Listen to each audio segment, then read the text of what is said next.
ವೀಕ್ಷಕರೇ ನಮಸ್ಕಾರ. IBS irritable bowl syndrome ಅನ್ನೋದಕ್ಕೆ ಪರ್ಮನೆಂಟ್ ಕ್ಯೂರ್ ಇದೆಯಾ? ಈಗ ಎಷ್ಟೊಂದು ಜನ ಹೊಟ್ಟೆ ಉಬ್ರ, ಹೊಟ್ಟೆ ನೋವು, ಕೆಲವೊಂದು ಟೈಮ್ ಮಲಬದ್ಧತೆ, ಕೆಲವೊಂದು ಟೈಮ್ ಲೂಸ್ ಮೋಷನ್, ಒಂದಿನ ಇದ್ದಂಗೆ ಇನ್ನೊಂದು ದಿನ ಇರೋದಿಲ್ಲ, ಎಲ್ಲ ಥರ ಗೂಗಲ್ ಸರ್ಚು, ChatGPT ಅಂತೆಲ್ಲ ನೋಡ್ತಾ ಇರ್ತಾರೆ. ಇದು IBS ಇದು IBSಗೆ ಕ್ಯೂರ್ ಇದೆಯಾ ಅಂತ. ಕೆಲವರು ನಾನು IBSನ ಯಾವುದೋ ಒಂದು ಡಯೆಟಲ್ಲಿ ನಾನು ಅದನ್ನು ಕಂಪ್ಲೀಟಾಗಿ ಹೊಟ್ಟೆ ಹೋಯ್ತು, ಯಾವುದೋ ಸಪ್ಲಿಮೆಂಟ್ ತೊಗೊಂಡೆ. ಇನ್ನು ಕೆಲವರು ಇಲ್ಲ, ಇದು ಲೈಫ್ ಲಾಂಗ್ ಇರುತ್ತೆ, ಇದಕ್ಕೇನು ಕ್ಯೂರ್ ಇಲ್ಲ ಅಂತೇಳಿ. ಯಾವುದು ನಿಜ? ಈ ವಿಡಿಯೋಲಿ ನಾನು ವೈಜ್ಞಾನಿಕವಾಗಿ IBS ಅಂದರೆ ಏನು, ಇದನ್ನು ಯಾವ ಥರ ನಾವು ಸರಿಪಡಿಸ್ಕೊಬೋದು, ಇದು ಯಾವ ಥರ ಆಹಾರ ತಿನ್ನಬೇಕು ಅಂತ ನಾನು ಹೇಳ್ತೀನಿ. IBS ಅನ್ನೋದು ಯಾಕೆ ಕಾಂಪ್ಲಿಕೇಟೆಡ್ ಅಂದರೆ, ಇದು ಒಂದು ರೋಗ ಅಲ್ಲ. ಇದು IBS ಅಂದರೆ ಏನು? ಇರಿಟಬಲ್ ಬವಲ್ ಸಿಂಡ್ರೋಮ್ ಅಂತೀವಿ. ಇದು ನಾವು ಆಸ್ ಎ ಗ್ಯಾಸ್ಟ್ರೆಂಟ್ರಾಲಜಿಸ್ಟು ತುಂಬ ಕಾಮನ್ ಆಗಿ ನೋಡೋ ಅಂಥ ಒಂದು ಕಂಡೀಷನ್ ಪ್ರಪಂಚದಾದ್ಯಂತ, ನಮ್ಮ ದೇಶದಂತ ಅಲ್ಲ. ಸೊ ಇದು ನಮ್ಮ ಡೈಜೆಸ್ಟಿವ್ ಸಿಸ್ಟಮ್ ಯಾವ ಥರ ಫಂಕ್ಷನ್ ಮಾಡುತ್ತೆ ಅನ್ನೋದನ್ನ ಮೇಲೆ ಅದೊಂಥರ ಎಫೆಕ್ಟ್ ಆಗ್ತಾ ಇರುತ್ತೆ. ಕೆಲವೊಂದು ಈಗ IBDಗೆ ಕನ್ಫ್ಯೂಸ್ ಮಾಡ್ಕೊಬಾರ್ದು. IBD ಅಂದರೆ ಇನ್ಫ್ಲಮೇಟರಿ ಬೌಲ್ ಡಿಸೀಸ್, ಅದರಲ್ಲಿ ಕರಳಲ್ಲಿ ಉರಿಯೂತ ಇರುತ್ತೆ. IBS ಅಂದರೆ ಬರೀ ರೋಗ ಲಕ್ಷಣ ಇರುತ್ತೆ, ರೋಗ ಇರೋದಿಲ್ಲ. ಸೊ ಕೆಲವೊಂದು ಟೈಮು ಹಲವಾರು ಥರದ್ದು ಅವ್ರಿಗೆ ರೋಗ ಲಕ್ಷಣ ಇರುತ್ತೆ. ಒಬ್ಬರಿಗೆ ಸಿಂಪ್ಟಮ್ಮು, ಇನ್ನೊಬ್ಬರ ರೋಗ ಲಕ್ಷಣ IBS ಡಿಫ್ರೆಂಟ್ ಆಗಿರುತ್ತೆ. ಹೊಟ್ಟೆ ನೋವು, ಪದೇ ಪದೇ ಮೋಷನ್ಗೆ ಹೋಗ್ತಾ ಇರಬೇಕು, ಹೋದ್ರೂ ಒಂಥರ ಕ್ಲಿಯರ್ ಆಗಿಲ್ಲ, ಮತ್ತೆ ಹೋಗೋಣ ಅನ್ನೋದು. ಕೆಲವೊಂದು ಟೈಮ್ ಲೂಸ್ ಮೋಷನ್ ಇರುತ್ತೆ. ಇನ್ನೊಂದೆರಡು ದಿನ ನೋಡಿದ್ರೆ ಮಲಬದ್ಧತೆ, ವಿಪರೀತ ಗ್ಯಾಸ್ ಹೋಗ್ತಾ ಇರೋದು, ಹೊಟ್ಟೆ ಉಬ್ತಾ ಇರೋದು, ಒಂದಿನ ಇದ್ದಂಗೆ ಇನ್ನೊಂದು ದಿನ ಇಲ್ಲ. ಕೆಲವೊಂದು ಟೈಮು ಒಂದು 3-4 ಟೈಮ್ ಬೆಳಗ್ಗೆನೇ ಎದ್ದು ಮೋಷನ್ ಹೋಗಬೇಕಾಗುತ್ತೆ. ಇನ್ನು ಎಷ್ಟೊಂದು ಸರಿ ಮನೆಯವರು, ಹಿರಿಯವರು, ಅವರು ಇದೆಲ್ಲ ಏನು ಸಿಂಪಲ್ ಸ್ಟಮಕ್ ಇಶ್ಯೂ, ಏನು ತಲೆ ಕೆಡಿಸ್ಕೊಂಬೇಡಿ ಅಂತ ಇರ್ತಾರೆ. ಇದು ಎಷ್ಟೊಂದು ಜನ ಯಂಗ್ಸ್ಟರ್ಸ್ಗೆ ಅಫೆಕ್ಟ್ ಆಗ್ತಾ ಇರುತ್ತೆ. IBS ಆ್ಯಕ್ಚುಲಿ ನಮ್ಮ ಬ್ರೈನ್ ಗಟ್ ಡಿಸಾರ್ಡರ್ಸ್ ಅಂತೀವಿ. ನಮ್ಮ ಮೆದುಳು, ನಮ್ಮ ಒಂದು ಡೈಜೆಸ್ಟಿವ್ ಸಿಸ್ಟಮ್ಗೆ ತುಂಬ ನಿಕಟ ಸಂಬಂಧ ಇದೆ ಈ ಒಂದು ಇಂಟ್ರಿನ್ಸಿಕ್ ಕನೆಕ್ಷನ್. ಯಾಕಂದರೆ ಎಕ್ಸ್ಟೆನ್ಸಿವ್ ನೆಟ್ವರ್ಕ್ ಆಫ್ ನರಗಳಿದೆ. ನಮ್ಮ ಡೈಜೆಸ್ಟಿವ್ ಸಿಸ್ಟಮ್ ಕಾನ್ಸ್ಟೆಂಟಾಗಿ ಕಮ್ಯುನಿಕೇಟ್ ಮಾಡ್ತಾ ಇರುತ್ತೆ. ಸೊ ಈ ಕಮ್ಯುನಿಕೇಷನ್ ಅನ್ನೋದು ಬ್ರೈನ್ಗೂ ನಮ್ಮ ಡೈಜೆಸ್ಟಿವ್ ಸಿಸ್ಟಮ್ಗೂ ಆಲ್ಟರ್ ಆದಾಗ ನಮ್ಮ ಕರಳು, ನಮ್ಮ ಡೈಜೆಸ್ಟಿವ್ ಸಿಸ್ಟಮ್ ತುಂಬ ಸೆನ್ಸಿಟಿವ್ ಆಗಿಬಿಡುತ್ತೆ. ಸಣ್ಣ ಇಂಟೆಸ್ಟೈನಲ್ಲಿ ಒಂದು ಮೂಮೆಂಟ್, ಕಂಟ್ರಾಕ್ಷನ್ಸ್ ಅಂತೀವಿ, ಅದೂ ಒಂದು ಸ್ವಲ್ಪ ಹೊಟ್ಟೆ ನೋವು ಥರ ಕೊಡೋಕ್ಕೆ ಸ್ಟಾರ್ಟ್ ಆಗುತ್ತೆ. ಕೆಲವೊಂದು ಟೈಮು ಎಲ್ಲ ಥರ ಪರೀಕ್ಷೆಗಳು ಮಾಡಿಸಿರ್ತಾರೆ. ಕೆಲವರು ಅವ್ರಿಗೆ ಒಂಥರ ಜಿಗುಪ್ಸೆ, ಫ್ರಸ್ಟ್ರೇಷನ್ ಬಂದುಬಿಟ್ಟಿರುತ್ತೆ.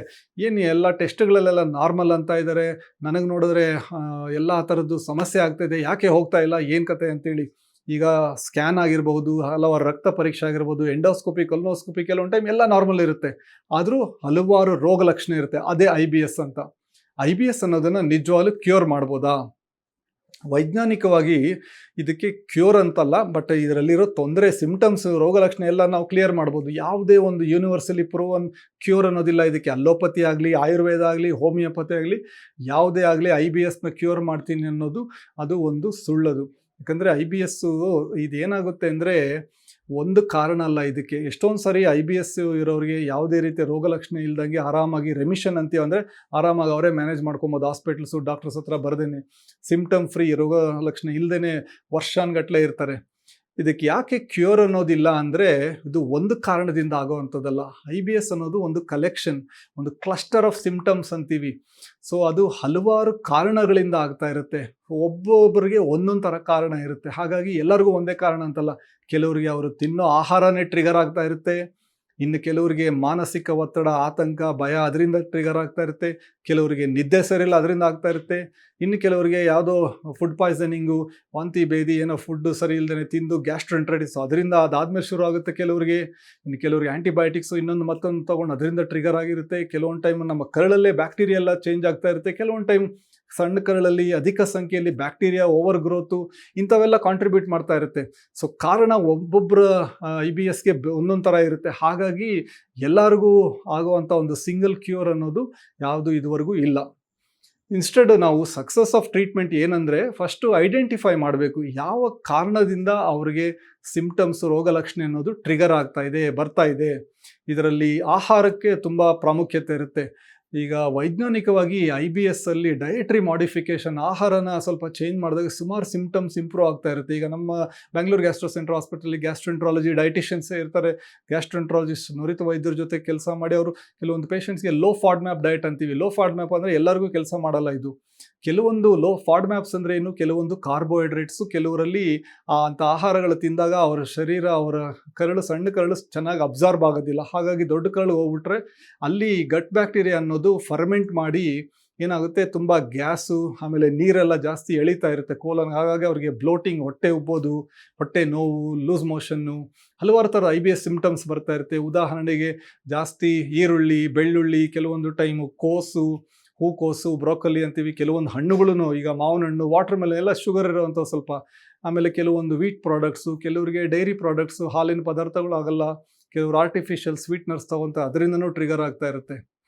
ಸೊ ಹಲವಾರು ಸ್ಟಡೀಸ್ ಅನ್ನೋದು ವೈಜ್ಞಾನಿಕವಾಗಿ ನೋಡಿದ್ದೀವಿ. ಎಷ್ಟೊಂದು ಜನಕ್ಕೆ ಈ IBS ಇರೋರಿಗೆ ಎಷ್ಟೊಂದು ಗುಣಲಕ್ಷಣಗಳೆಲ್ಲ ಈ ಒಂದು ಲೋ ಫಾಡ್ ಮ್ಯಾಪ್ ಡಯಟು, ಒಂದು ಡಯಟ್ ಅನ್ನೋದು ಒಂದು ಸ್ಟ್ರಕ್ಚರ್ಡ್ ಆಗಿ ಫಾಲೋ ಮಾಡಿದಾಗ ಎಷ್ಟೊಂದು ಸರಿ ಅವರ ತೊಂದರೆ ಎಲ್ಲ ಅದಾಗದೆ ಕಡಿಮೆ ಆಗಿಬಿಡುತ್ತೆ.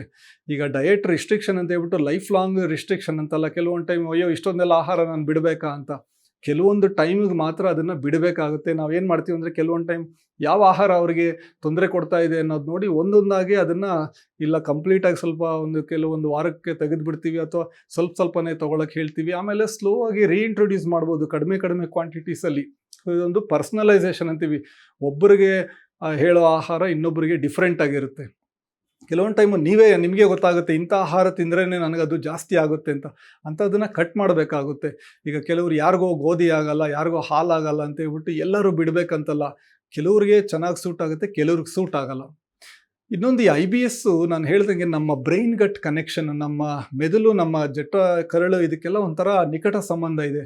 ಸೊ ಎಷ್ಟೊಂದು ಸರಿ ನಮಗೆ ಆತಂಕ, ಒತ್ತಡ, ಡಿಪ್ರೆಷನ್ನು, ನಿದ್ದೆ ಸರಿ ಇಲ್ಲ, ಅಥವಾ ತುಂಬ ಒಂಥರ ಟೆನ್ಷನ್ಸ್ ಜಾಸ್ತಿಯಾಗಿ ಕೆಲಸದಿಂದನೋ ಮನೆಯಲ್ಲಿ ಒತ್ತಡಗಳಿಂದನೋ ಏನೋ ಒಂದು ಥರ ಎಮೋಷ್ನಲ್ ಸ್ಟ್ರೈನ್ ಅಂತೀವಲ್ಲ, ಇದೆಲ್ಲ ಆದಾಗ ಏನಾಗುತ್ತೆ, IBS ಅನ್ನೋದು ಬರೋಕ್ಕೆ ಸ್ಟಾರ್ಟ್ ಆಗುತ್ತೆ.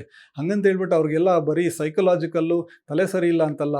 ನಮ್ಮ ಕರಳು, ನಮ್ಮ ಜಠರ, ನಮ್ಮ ಈ ಬ್ರೈನ್ ಅನ್ನೋದು ತುಂಬ ಇಂಟ್ರಿನ್ಸಿಕ್ ಕನೆಕ್ಷನ್ ಇರೋದ್ರಿಂದ ಸ್ಟ್ರೆಸ್ಸು, ಮಾನಸಿಕ ಒತ್ತಡ ಅನ್ನೋದು ಪೇಯ್ನ್ ಸೆನ್ಸಿಟಿವಿಟಿನ ಇನ್ಕ್ರೀಸ್ ಮಾಡುತ್ತೆ, ಕರಳಿನ ಮೂಮೆಂಟ್ನ ಆಲ್ಟರ್ ಮಾಡುತ್ತೆ, ಉರಿಯೂತನ ಕೆಲವೊಂದು ಟೈಮ್ ಉತ್ಪತ್ತಿ ಆಗುತ್ತೆ, ಗಟ್ಟಲ್ಲಿರೋ ಬ್ಯಾಕ್ಟೀರಿಯಾ ಎಲ್ಲ ಒಂದು ಸ್ವಲ್ಪ ಚೇಂಜ್ ಆಗ್ತಾ ಇರುತ್ತೆ. ಸೊ ಹಾಗಾಗಿ ಕೆಲವೊಂದು ಮೈಂಡ್ಫುಲ್ ಪ್ರಾಕ್ಟೀಸಸ್, ಯೋಗ ಆಗಿರ್ಬೋದು, ಮೆಡಿಟೇಷನ್ನು, ಏನೋ ಒಂದು ರಿಲ್ಯಾಕ್ಸೇಷನ್ ಟೆಕ್ನಿಕ್ಕು, ಒಂದು ಒಳ್ಳೆ ವ್ಯಾಯಾಮ, ಒಳ್ಳೆ ನಿದ್ದೆ, ಕೆಲವೊಂದು ಟೈಮು ಸೈಕಾಲಜಿಸ್ಟ್ ಅಂತೀವಿ, ಅವರ ಆತಂಕನೆಲ್ಲ ಯಾವ ಥರ ಕಡಿಮೆ ಮಾಡ್ಕೊಬೇಕು, ಇಂಥವೆಲ್ಲ ಮಾಡಿದಾಗ ಸುಮಾರು ಸಿಮ್ಟಮ್ಸ್ ಇಂಪ್ರೂವ್ ಆಗುತ್ತೆ. ಹಾಗಂತ ಹೇಳ್ಬಿಟ್ಟು ಇದೆಲ್ಲ ಮೆಡಿಕಲ್ ಟ್ರೀಟ್ಮೆಂಟ್ಗೆ ರಿಪ್ಲೇಸ್ಮೆಂಟ್ ಅಂತಲ್ಲ.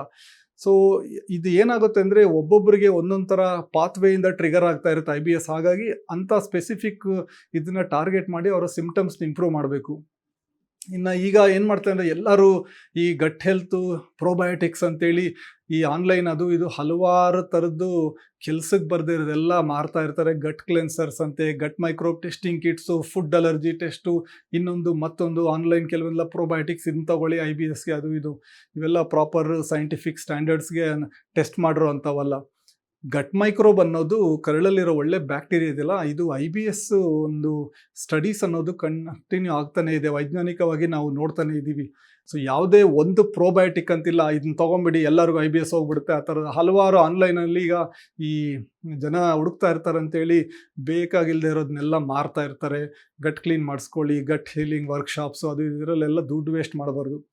ಯಾರಾದರೂ ಇಂಥ ಸಪ್ಲಿಮೆಂಟ್ ತೊಗೊಳ್ಳಿ, ನಿಮ್ಮ IBS ಕಂಪ್ಲೀಟಾಗಿ ಕ್ಯೂರ್ ಆಗುತ್ತೆ ಅಂದರೆ ಅದೊಂದು ದೊಡ್ಡ ಸುಳ್ಳದು. ಯಾಕಂದರೆ ಕರೆಂಟ್ ಸೈಂಟಿಫಿಕ್ ಎವಿಡೆನ್ಸ್ ಇಂಥದನ್ನು ಯಾವುದನ್ನು ಸಪೋರ್ಟ್ ಮಾಡೋದಿಲ್ಲ. ಈ ಕೆಲವೊಂದು ಟೈಮ್ ಅವ್ರಿಗೆ IBS ಇರೋಲ್ಲ, ಬೇರೆ ಏನೋ ಸಮಸ್ಯೆ ಇರುತ್ತೆ, ಏನೋ ಹೊಟ್ಟೆ ಕರಳ ಸಮಸ್ಯೆ, ಎಲ್ಲದನ್ನು IBS ಅನ್ಕೊಂಡ್ಬಿಡ್ತಾರೆ. IBS ಅಂದರೆ ಏನು, ರೋಗ ಇಲ್ಲದೆ ರೋಗ ಲಕ್ಷಣೆ. ಕೆಲವೊಂದು ಟೈಮು ಅವ್ರಿಗೆ ನಿಜವಾಗ್ಲೂ ಸಮಸ್ಯೆ ಇರುತ್ತೆ, ಹಾಲಿನ ಪದಾರ್ಥ ಆಗಲ್ಲ, ಲ್ಯಾಕ್ಟೋಸ್ ಇಂಟಾಲರೆನ್ಸ್ ಇರ್ಬೋದು, ನಾವು ಬ್ರೆತ್ ಟೆಸ್ಟಲ್ಲಿ ಮೆಜರ್ ಮಾಡ್ತೀವಿ. ಕೆಲವೊಂದು ಟೈಮು ಸಣ್ಣ ಕರಳಲ್ಲಿ ಬ್ಯಾಕ್ಟೀರಿಯಾ ಸಂಖ್ಯೆನೇ ಜಾಸ್ತಿ ಇರುತ್ತೆ, SIBO ಅಂತೀವಿ, ಅದನ್ನು ನಾವು ಉಸಿರಲ್ಲಿ ಟೆಸ್ಟ್ ಮಾಡ್ತೀವಿ. ಕೆಲವೊಂದು ಟೈಮು ಅವ್ರಿಗೇನೋ ಥೈರಾಯ್ಡ್ ಪ್ರಾಬ್ಲಮ್ ಇರುತ್ತೆ, ಅದರಿಂದನೂ ಭೇದಿ ಆಗ್ತಾ ಇರ್ಬೋದು, ಮಲಬದ್ಧತೆ ಆಗ್ತಾ ಇರ್ಬೋದು.